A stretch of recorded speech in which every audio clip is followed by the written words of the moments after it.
अगली खबर है यूपी के हापुड़ से, जहां सिंभावली में पत्रकार सम्मान समारोह कार्यक्रम का आयोजन। जी हां, खबर है यूपी के हापुड़ से, जहां सिंभावली पत्रकार सम्मान समारोह कार्यक्रम का आयोजन महाराजा फार्म हाउस सिंभावली में संपन्न हुआ, जिसमें मुख्य अतिथि के रूप में सूचना अधिकारी रंजना शर्मा, इलेक्ट्रॉनिक मीडिया पत्रकार एसोसिएशन के अध्यक्ष शक्ति ठाकुर, कार्यक्रम की अध्यक्षता पत्रकार सुरेंद्र शर्मा ने की।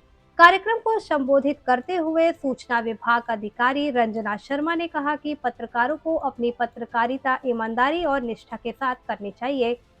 पत्रकार देश और समाज के आईना मूल होते हैं। पत्रकारों के द्वारा लिखी बातों पर समाज के लोग भरोसा करते हैं। एक पत्रकार की लेखनी समाज और देश को आईना दिखाती है।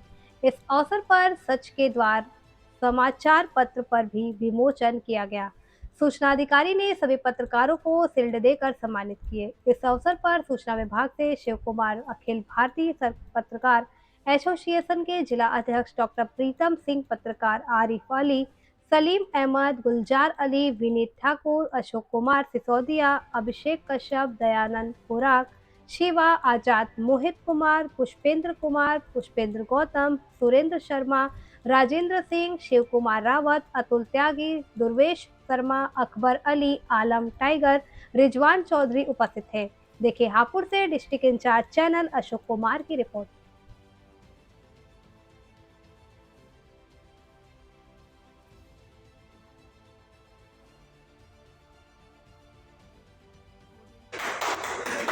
जोरदार तालियां लगना चाहिए उत्साह के साथ। बहुत बहुत अभिनंदन। मैं चाहूंगा एक बारी विनीत ठाकुर जी आए और हमारे भाई नक्शे अहमद जी संपादक हैं सच आपके द्वार का, उनका आए और स्वागत करें।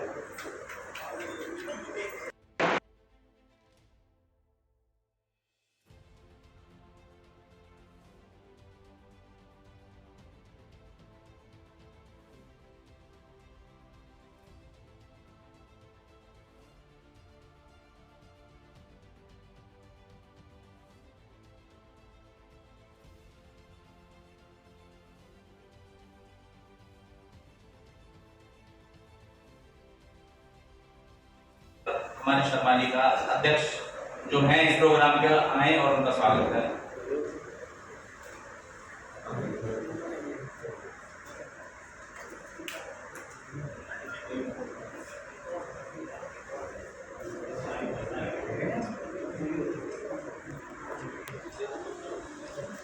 जोरदार तालियां एक बार।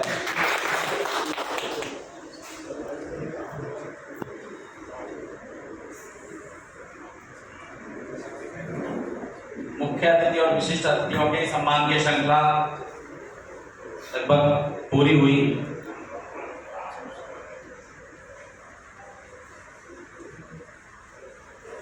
इसी श्रृंखला को आगे बढ़ते हुए एक बारी मंच की तरफ से आदेश हुआ है कि हमारे नक्शे भाई इलेक्ट्रॉनिक मीडिया के अध्यक्ष शक्ति ठाकुर का आए और सम्मान करें।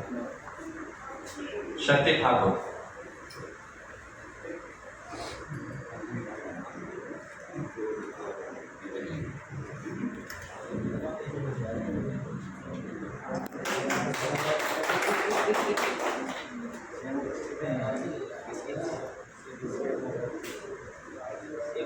धन्यवाद। ये जो सच आपके द्वार समाचार पत्र का आज शायद विमोचन हुआ है, इसका कार्यालय का उद्घाटन है।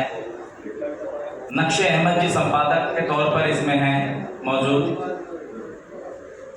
मुझे नहीं पता, आज इनसे मेरी पहली मुलाकात है कि इससे पहले भी ये पत्रकारिता के लाइन में अपनी सेवाएं दे रहे हैं या अभी इनकी शुरुआत है, लेकिन इस पेपर की शुरुआत करने के लिए इनके बहुत बहुत शुभकामनाएं, बहुत बहुत बधाई मेरी तरफ से मैं देता हूं। और एक आग्रह है, शायद बड़ा हो सकता हूं इनसे या छोटा हो सकता हूं, बड़ा भाई होने के नाते एक आग्रह है कि अगर इस लाइन में आप कदम रख रहे हैं, अच्छी शुरुआत कर रहे हैं, तो दो चीजों का हमेशा ध्यान रखें, एक बड़ों का सम्मान और एक छोटों का आदर। क्योंकि अगर हम अपने छोटे कनिष्ठों को आदर नहीं देंगे तो कभी हम खुद बड़े नहीं बन पाएंगे। ये हमारी पत्रकारिता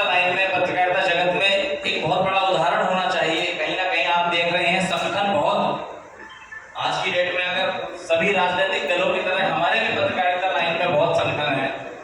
उस संगठन में मतभेद हो सकता है, लेकिन हमारे पत्रकार जगत में कभी मनभेद नहीं होना चाहिए। जहां पर बात आती है एक संगठन की, संगठन किस लिए होता है कि अपनी बात को, अपनी आवाज को ऊंचा उठाने के लिए। कि कहीं ना कहीं आप देखते हैं कि अगर झाड़ू की अलग अलग सीखें होती हैं तो वो कभी भी बुहारी नहीं लगा सकती, सफाई नहीं कर सकती। तो समाज में कुरीतियों को खत्म करने के लिए हमें एकजुट होना बहुत जरूरी है।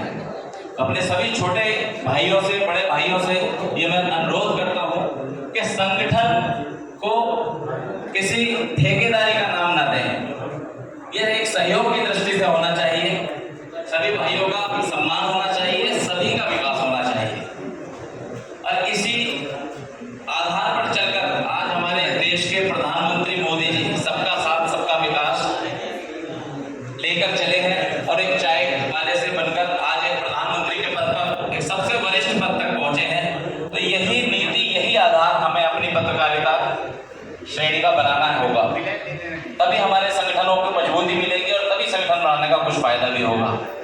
अपने नक्शे भाई से मैं ये कहना चाहूंगा कि पेपर की शुरुआत उन्होंने कर दी है, बहुत अच्छा कदम है, लेकिन पत्रकार इसमें रखने से पहले एक बार जरूर ध्यान कीजिएगा कि वो इस लाइन में आने योग्य है या नहीं है।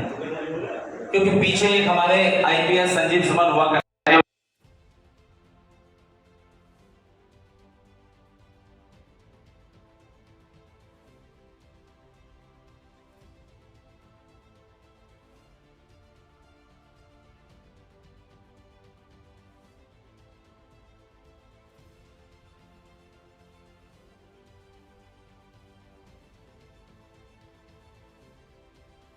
मजबूती आई है और किसका स्तर गिरा है।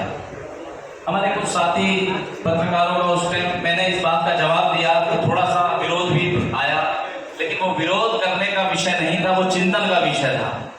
उसका जवाब मैंने ये दिया था कि सर पहले आप सभी वरिष्ठ हैं, कुछ लोग वरिष्ठ आए हुए हैं, हमारी मैडम बैठी हैं, वो भी जानती हैं कि पहले पुलिस में जाना कोई पसंद नहीं किया करता था। जो कुछ नहीं करता था कि चलो कुछ नहीं है करता, वो पुलिस में जाता था, नहीं तो जमींदारी हुआ करती थी। तो पुलिसिंग का स्तर बहुत डाउन था और पत्रकार जो लाइन में आता था, पढ़ा लिखा, बहुत ज्यादा बुद्धिजीवी, जो सामाजिक लोग थे, उस श्रेणी का बंदा पत्रकार हुआ करता था। अध्यापक और पत्रकार में ज्यादा कुछ फर्क नहीं था, दोनों ही बहुत बड़े बुद्धिजीवी थे। तो इस लाइन को चुनने वाले जो पहले स्तर था पत्रकारिता का बहुत स्ट्रॉन्ग था, और आज की अगर हम बात करें आज के युग की, तो पुलिस लाइन में पढ़े लिखे लोग, बीटेक, एमटेक, एमसीए, बीसीए, इतनी एजुकेशन लेकर इतनी योग्यता वाले लोग पुलिसिंग ज्वाइन कर रहे हैं, एक गर्व का विषय है। और बहुत ही शर्म आती है ये कहते हुए कि आज की डेट में जो योग्यता होनी चाहिए पत्रकारिता की, पत्रकारिता का स्तर दिन पे दिन गिरता क्यों जा रहा है, उसके पीछे रीजन है, केवल एक ही कारण है कि लोगों में शिक्षा का अभाव, हमारे पत्रकारिता जगत में शिक्षा का अभाव। जो लोग चाहे तो अपनी कमी से, चाहे पारिवारिक कमी से, चाहे पैसे के अभाव में पढ़ नहीं पाते, और वो हमारे पत्रकारिता जगत में आने के बाद इसमें रोजगार के अवसर तलाशते हैं। तो रोजगार के अवसर तलाशना गलत बात नहीं है, लेकिन इसमें आने के बाद, इस लाइन में आने के बाद अगर केवल और केवल वसूली के पर्पज से वो यहाँ ज्वाइन कर रहे हैं और उनकी शैक्षिक क्षमता इतनी नहीं है, हम बच रहे थे गली गली मोहल्ले में जो झोला छाप डॉक्टर जिनको हम संज्ञान देते हैं, वो बढ़ चढ़कर आगे आए और उन्होंने इस बीमारी से लड़ने की बहुत ज्यादा लोकल स्तर पर गली मोहल्ला क्लिनिक के रूप में अपनी योगदान दिया। तो वही करके मैं बोलना चाहूंगा कि एक बार ये नक्शे भाई को ये ध्यान रखना होगा कि अगर आपके पेपर से कोई भी एक इस तरह का असामाजिक व्यक्ति जुड़ने की कोशिश करे तो हमारा हाथ जोड़ के विनम्र निवेदन है